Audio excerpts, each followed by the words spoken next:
महाबळेश्वर कडक उन्हाळ्यामध्ये आपल्याला गारवा देणारं आणि आल्हाददायक वातावरण असणारं एक सुंदर थंड हवेचं ठिकाण. यावेळी आम्ही एका प्रीमियम विलामध्ये स्टे केला होता. सनसेट, मार्केट आणि दुसऱ्या दिवशी टेम्पल्स आणि तिथले पीसफुल वाईब्स. हा कम्प्लीट एक्सपिरियन्स कसा होता ते आपण या व्हिडिओमधनं बघणार आहोत. त्यामुळे व्हिडिओ शेवटपर्यंत बघा आणि आवडल्यास लाईक, शेअर आणि सबस्क्राईब नक्की करा. मंडळी नमस्कार. आपला चॅनल फिरस्ते आणि बरंच काहीमध्ये मी शंतनू आपलं स्वागत करतो आहे.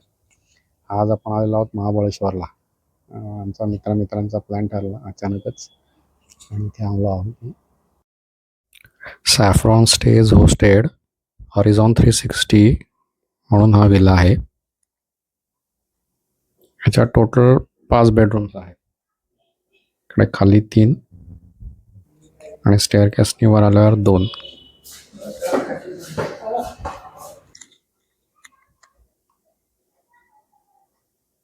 बेडरूम खूप छान होत्या, स्पेशियस आणि फॅमिली अकोमोडेटेड अशी बेड अरेंजमेंट होती. हे वॉशरूम्स.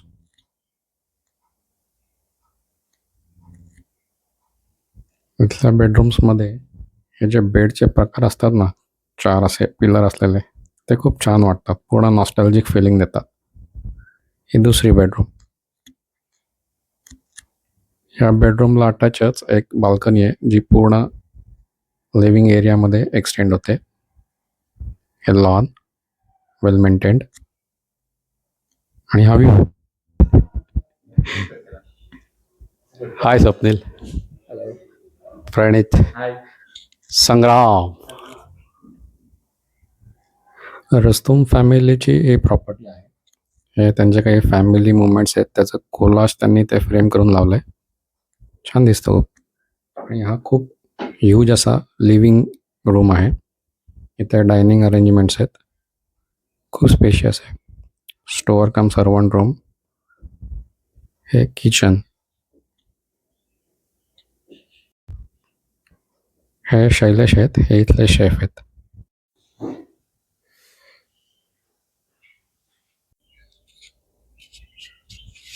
हे इकडे खाली लॉन आहे. या विलामध्ये फुलझाडांची सजावट ही खूप लक्ष वेधून घेणारी आहे. विलामध्ये खाली 3 बेडरूम आहेत. त्यातला एका रूमची तुम्हाला क्विक टूर देतो.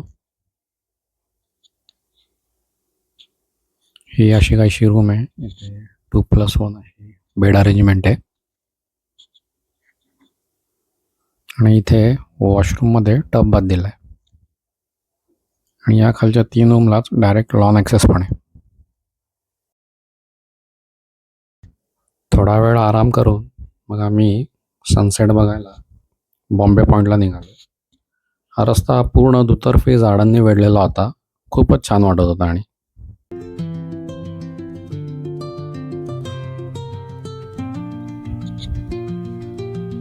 हा बॉम्बे पॉईंटचा परिसर आहे. आणि इथे असे काही स्टॉल्स वगैरे आहेत, खायचे प्यायचे, लहान मुलाचे खेळण्यांचे.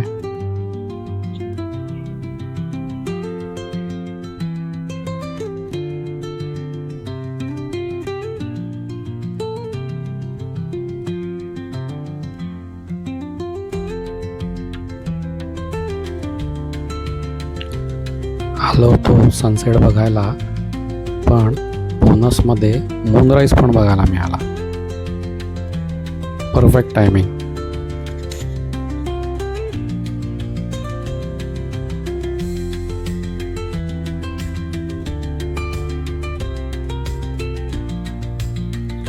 सनसेटचा आनंद घेऊन मार्केटमध्ये आलो. यावेळेस फॅमिली बरोबर नव्हती, त्यामुळे इथे फार वेळ आम्ही घालवलो नाही.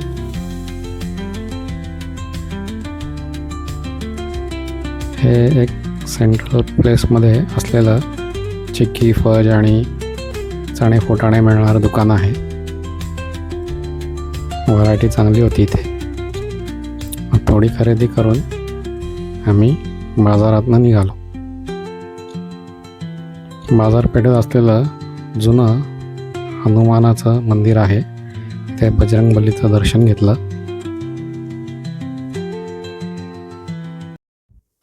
विलावर परतल्यावर मस्त छान गप्पा मारत बसलो आम्ही आणि आपलं फूडही तयार होत होतं. मस्त छान व्हेज नॉनव्हेज असे दोन्ही बेत होते.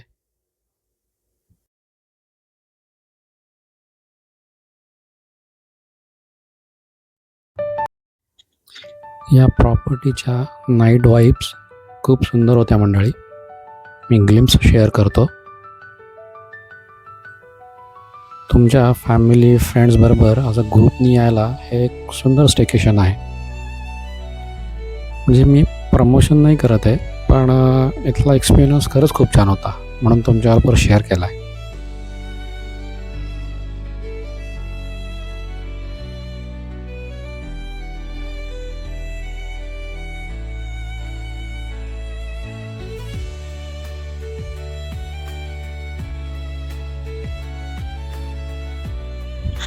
रात्री फेरफटका मारायला बाहेर पडलो आणि नंतर मग आम्ही परत गप्पा मारत बसलो.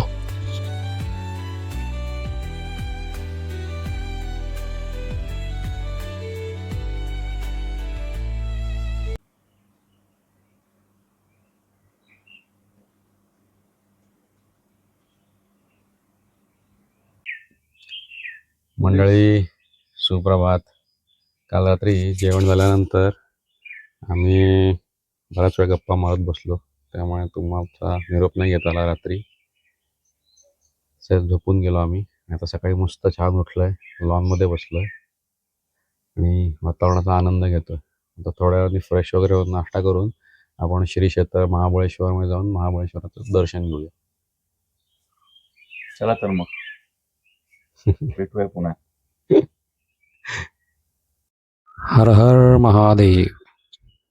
या मंदिराला प्रचंड धार्मिक महत्त्व आहे मंडळी, कारण रुद्राक्षाच्या रूपात लिंग असलेलं हे जगातलं एकमेव मंदिर आहे. सुमारे 6 फूट लांबीचे स्वयंभू शिवलिंग म्हणजे 1001 वर्ष जुनं आहे आणि ज्या गर्भगृहात हे आहे ना, ते पण 500 वर्षाहून अधिक आहे. हे इतर मंदिराचे भाग नंतर बांधले गेलेले आहेत. इथे बोर्ड्सवर सर्व सविस्तर माहिती दिलेली आहे मंदिरासंदर्भात. माईकचं बटन ऑफ राहिलं होतं. नंतर हे व्हॉइस ओव्हर करून तीच माहिती दिलेली आहे. मंदिरच्या आतमध्ये तर कॅमेरा मोबाईल अलाउड नव्हता, म्हणून तुम्हाला इथनं मुखदर्शन देतो.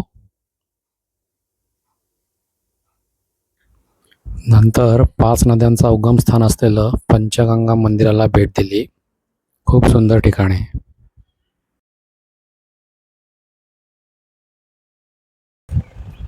मंडळी आता आपण कृष्णाई मंदिराकडे चाललेलो आहे. हे पण खूप बघण्यासारखं सुंदर मंदिर आहे आणि तिथनं दरीचा व्हॅलीचा खूप व्ह्यू पण खूप छान आहे. महाबळेश्वर मंदिराच्या बाजूलाच अतिबळेश्वराचं पण मंदिर आहे. थोडंसं छोटं मंदिर आहे, तिथलंही दर्शन घ्या. या मंदिर परिसरात एकूण 4-5 मंदिर आहेत. त्यातलं मेन महाबळेश्वर, पंचगंगा, अतिबळेश्वर आणि कृष्णाई मंदिर आहे. तर आपण तिकडेच चाललोय. हे बघा मंडळी, हेच ते मंदिर आहे.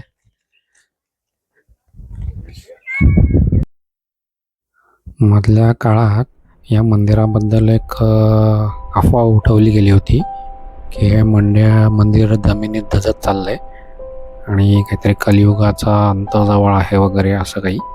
पण या व्हिडिओच्या माध्यमातून मी सांगू इच्छितो की हे सर्व खोटं आहे आणि हे असं काहीही नाही आहे.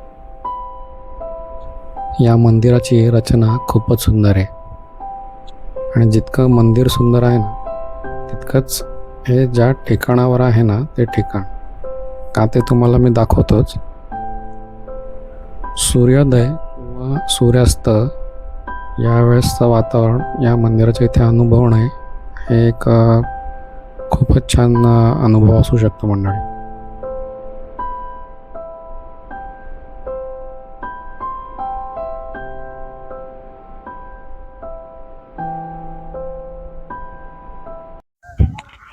हे मंदिर आहे ना मंडळी, इथे खूप शांतता आहे आणि आतमध्ये वगैरे जी पिंड वगैरे आहे ना ती पण खूप छान आहे.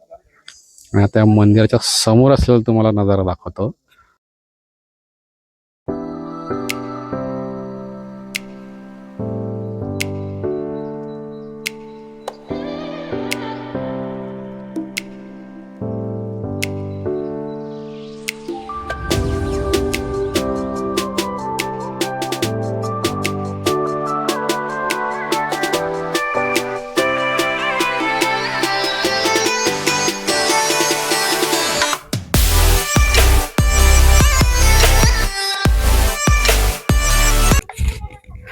मंडळी इथे आपल्याला दोन पुण्याचे मित्र भेटले. एक हा अनिकेत आणि हा रोहित.